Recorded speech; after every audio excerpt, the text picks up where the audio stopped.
So, the popular YouTuber Nickmercs has got into some drama recently that said Call of Duty removing his item shop bundle, and his fans are trying to boycott Call of Duty and calling Activision Blizzard groomers. What's up everybody, I'm Fortnest, and today we will be diving into this controversy head first.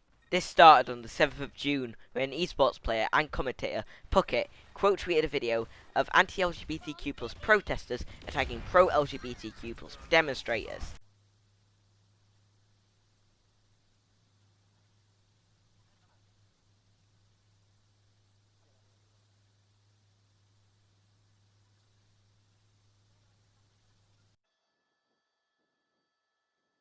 Nickmercs then replied to this tweet saying that they should leave little children alone and how that's the real issue.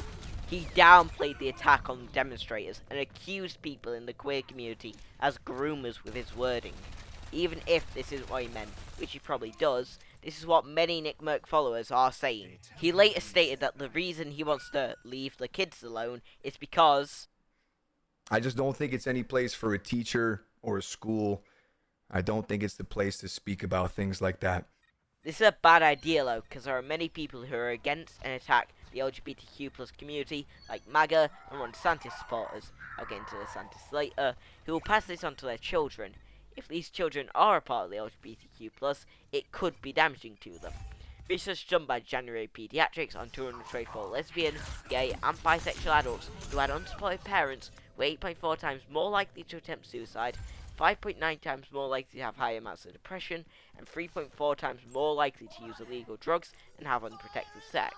The authors have said that because families play such a critical role in child and adolescent development, it is not surprising that adverse, punitive, and traumatic reactions from parents and caregivers will have such a negative influence on young people's risks from behaviours and health status as young adults.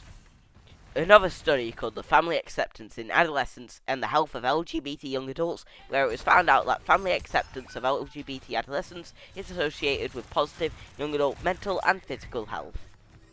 I am also going to now talk about the grooming narrative, which is mostly spewed by right-wingers like the popular news channel The Daily Wire and politicians like Ron DeSantis.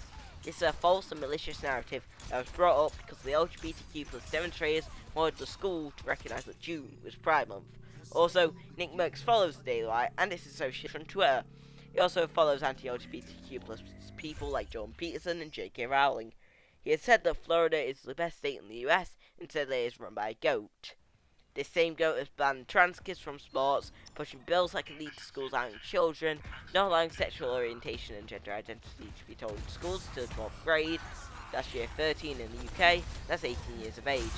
Going back to Matt Walsh, he is a disgusting person who is a big spreader of the grooming narrative, and has also said this. Ever since the beginning of time, teenage girls have been getting pregnant. It used to be more common. So to all of a sudden act like this phenomenon of girls getting pregnant at a young age that we consider young, 16 or 17, to act like it's a new thing is ridiculous. It's always been that way. Girls between the ages of like 17 and 24 is when they're technically most fertile. Recently, in the last 30 years or so, we decided that that's way too young to start a family. The problem is not per se teenage pregnancy, it's unwed pregnancy. That's the problem in society. I'm going to need to talk to you for a minute. Please come in. Come on in, please. Unbelievably, Matt Walsh comes inside to talk. I take him into the kitchen and grill him. Why don't you take a seat right over there? What was on the agenda tonight? Well, that's totally not weird. In Kentucky, where he lives now, it is legal with a parent or guardian's permission, but that doesn't mean it's not a sickening thing to say, because Matt Walsh is 37. Just because it's legal, it isn't right. The queer community being called groomers is not a recent phenomenon, as in 1977, the Save Our Children campaign was made by the singer and former beauty queen Anita Bryant. This was the first organised anti-gay movement in the US, and it also used the groomer argument by saying that gays and lesbians were a danger to children, especially with her main phrase, homosexuals don't reproduce, they recruit. This is the same story 46 years later. Thank you for watching the video. If you do like this content, you can like and subscribe, and I will continue to make videos like this for all of you. Thank you for watching, and goodbye.